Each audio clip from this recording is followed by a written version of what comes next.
เอาลงรักบ่บัดนี้โอ้คนสิเฮ็ดอัน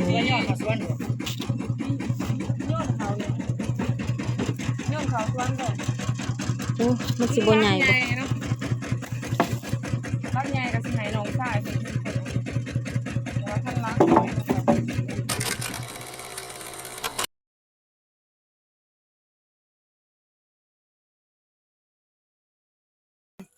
สบายดีมื้อนี้อยู่ในสองของน้องป้าลาไต่คือเก่าเนาะมื้อนี้สิพาทุกคนไปเบิ่งมื้อนี้สิพาไปหาเช้านิดเพิ่นไปพ่นฟืนเฮ็ดรากหัวแล้วก็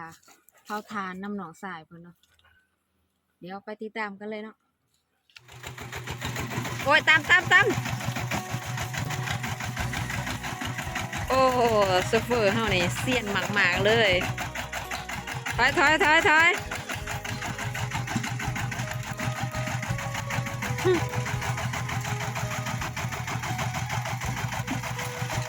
มากะโอ้ย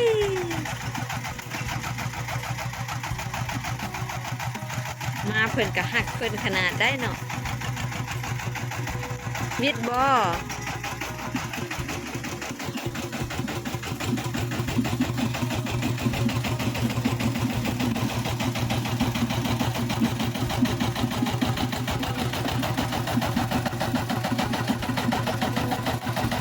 วิดแล้ว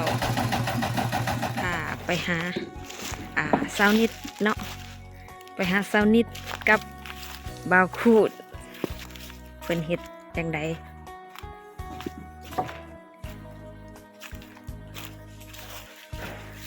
โอ้สบายดีคนใหม่เฮ็ดยังนี่สิเอาไปเผาทานบ่โอ้ใหม่ลายเนาะลายอยู่ในเปื่อย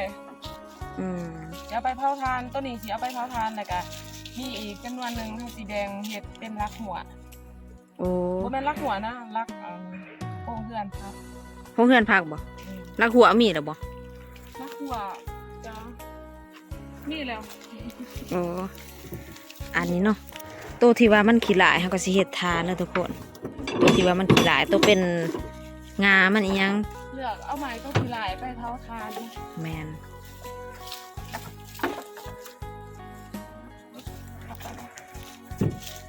พวกไม้ยังลายเติบอยู่ได้นี่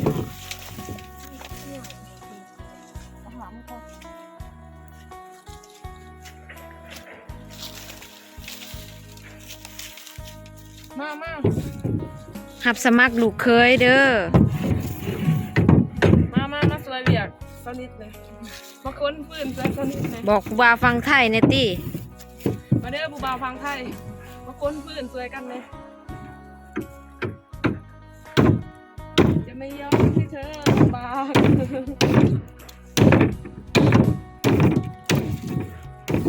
เหนี่ยวโถดน้องเรือรถเพื่อนรถเพิ่นก็มาออกได้บางกี่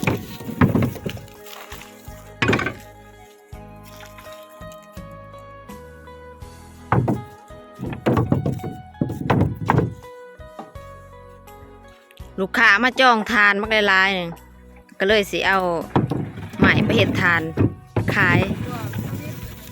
ธุรกิจเหมือนเด้อแมนธุรกิจเหมือดเด้อทางนี้เด้อใครสนใจติดต่อมาหลายเลยเนาะธุรกิจเหมือดคือการเผาทานเพื่อนเขาเฮ็ดธุรกิจเหมือดบ่บ่แม่นธุรกิจที่เฮาแม่นธุรกิจเหมือดธุรกิจเหมือดเด้อพี่น้อง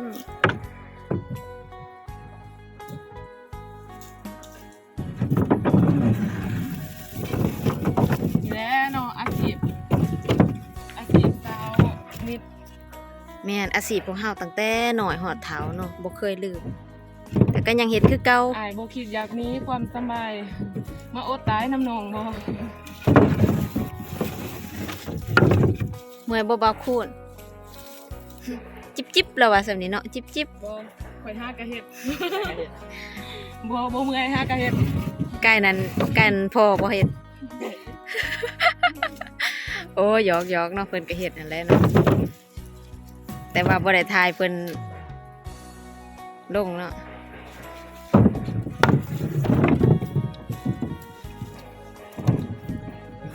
ก่อนจะใส่เป็นน้อย คือ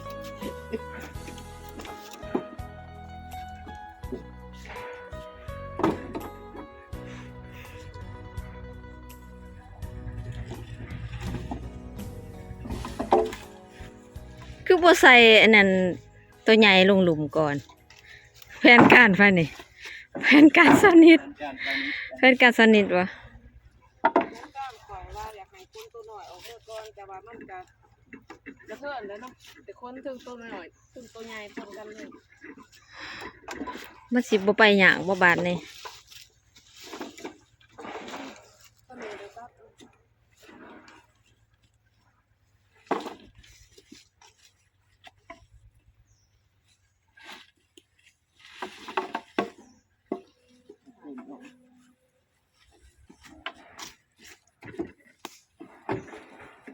เขาก็เอาแต่ต้นเล็กๆน้อยๆแล้วตัวใหญ่เขาก็เอาบ่ได้เนาะตัวใหญ่เขาก็รังแกน้อง เอาคือบ่ตัดออกเดิมันเกเรอยู่หั่นตัดออกไหม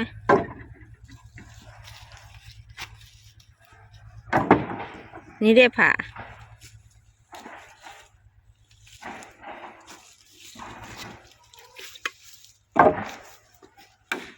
เนี่ยนั่นตัวจังบ่เกะกะ โอ้ใครใจดีสีสูงว่าปุ่นอะไรเด้อมีสงสัยนี่มีสงตัวเดียว โอ้ ส่งกระสุนกาดดัง สงขาดวัดนี่ เพิ่นว่าบ่มีเงินซื้อส่งเพิ่นว่าอันสิเผาทานพอได้เงินซื้อส่งทุกคนอีต้นดิ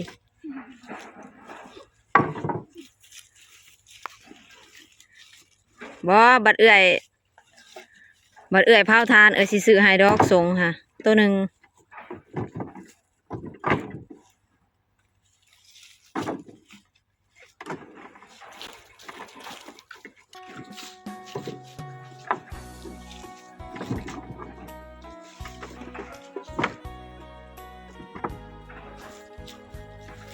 นี่แหล้วน้องอาชีพตะกี้แห้งตัดกับผ่าก็ยังเฮ็ดช่องเอ่ยหนองและกับสาวนิดสอบหนึ่งเท่าไรตะกี้สอบหนึ่งมีแต่หา6,000กีบ7,000กีบนี่แหละเนาะทุกคนก็ยังไปตัดผุนอยู่เทิงผู้ผุนไปตัดอยู่เทิงผู้ตัวผุนเป็นเงินไขเท่าไรสอบหนึ่ง 10 บาทตะกี้ โอ้เงินไทยเป็นเงินไทย10 บาทแต่กี่เนาะเงินลาวก็อาจ6,000บ่6,000 7,000กีบ 7,000 โอ้ปานนั้นก็ยังเฮ็ดดูไปป่าไปดงเนาะความว่าบ่มีเงินนั่นนะเทิงข้าวกินก็บ่มี ลำบาก ความว่าลำบากหักกระดุได้ตะกี้เดี๋ยวนี้กระดุคือกันหากแต่ว่ามันบ่คือตะกี้เนาะตะกี้โจนได้อันหามันปลาเด้หามันปลาอีพอไปขุดมันปลาเอามากินกับข้าวบ่มีได้ทุกคนข้าวบ่มีอันนี้เราความจริงเด้ออันนี้บ่แม่นว่า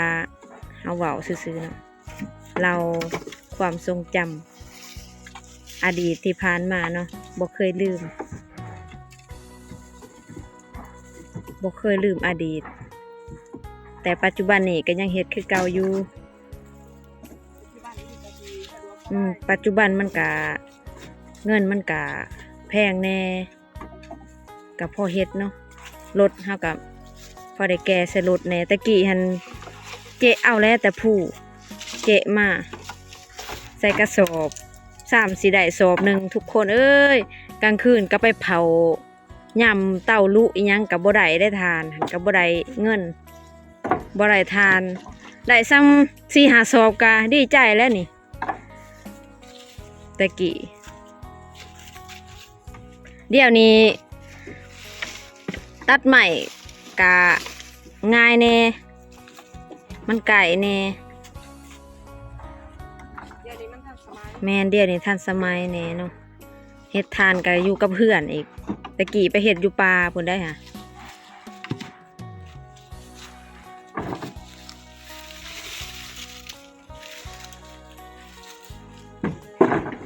อ้าวสู้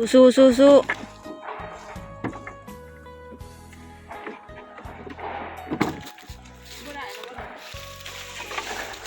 ได้แล้วบ่ได้แล้วบ่ ได้แล้วก็ อย่ามันนัก ออกเมื่อติมันนักได้นี่ ไปอย่ามันนัก แม่นนะ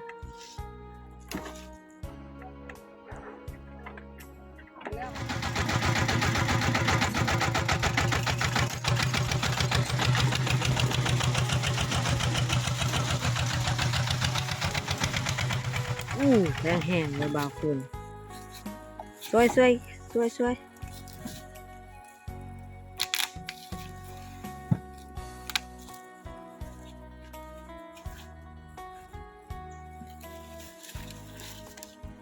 หมมีแต่ไหมบักใหญ่นี่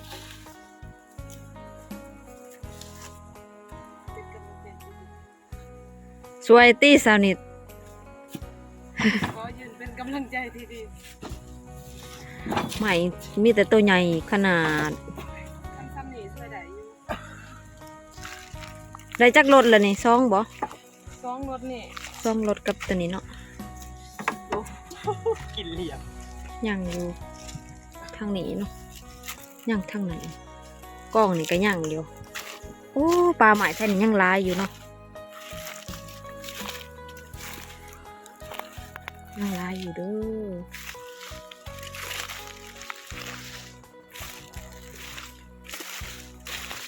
กุ๊กไหมหลายขนาดผลนี่แต่กุ๊กเปื่อยเลยนี่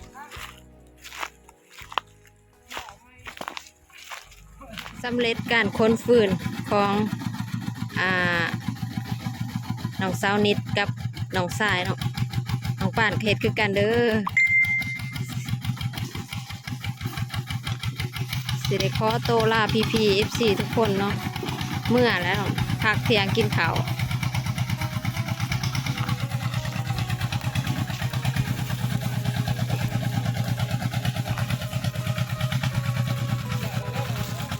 ได้จักรถนี่ได้จักรถ ได้4รถ 4 รถ แอน โอ้หมดแล้วเนาะบาทนี่ เลิกแล้ว โอ้ แบบอย่าแบบเมื่อย เมื่อยแห้งบ่ เมื่อย ไปอยู่ซอยรถ รถข่าวไปจักเนาะรถนักเลยค่ะตอนนี้พาไปอยู่รถแต่ด้วยทุกคนฝากเป็นกำลังใจให้พวกห้าวทั้ง3 คนนะเด้อผิดพลาดประการใดก็ขอโทษขออภัยน้ำลายๆเนาะ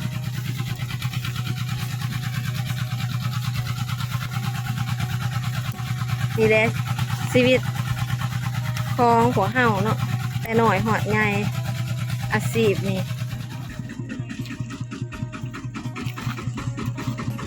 เอาลงรักบ่บัดนี้ อะไรวะ โอ้คนสิเฮ็ดอัน เนื้อย่างกับสวน โยนเขาสวนเลย โอ้มันสิบ่ใหญ่บ่ เนาะรักใหญ่กับสิไหหนองสายเป็นแต่ว่าท่านรัก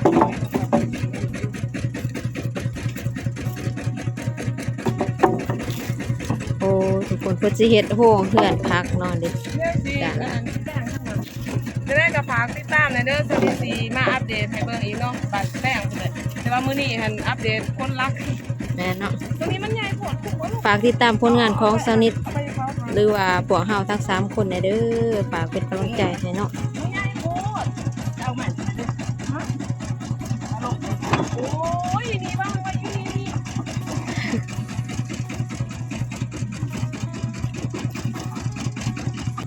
โอ้ยถึงน้ำมักจับบ่จัก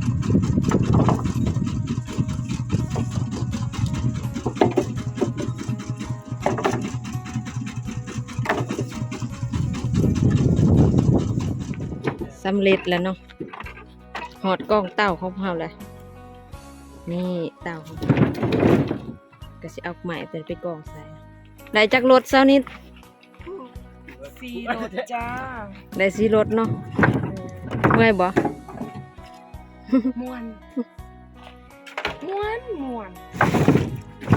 เอาลงเดี๋ยวพักเที่ยงกินข้าว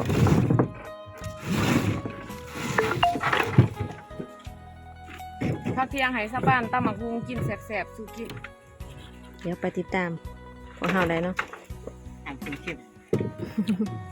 เดี๋ยวสิตามแซ่บๆให้กิน อย่าลืมไปติดตาม2ของสาวนิดพาส้มนะเด้อ อย่าลืมติดตามสองสาวนิดพาส้มเลยเด้อ FC ของสาวป่านทั้งหลาย แม่นเนาะ เราขึ้นเสียง มาทันเฮ็ด นี่แล้วเนาะสำหรับการค้นใหม่ค้นฟืนของพวกเฮาสิได้บาดหน้าสิได้มาอัปเดตเตาถ่านนี่เนาะสิมากองอยู่นี่เนาะการค้นฟืนของพวกเฮาก็สำเร็จเป็นที่เรียบร้อยแล้วเนาะแล้วอย่าลืมพอกันใหม่ในคลิปหน้าเด้อสำหรับคลิปนี้ก็กล่าวคำว่าสบายดี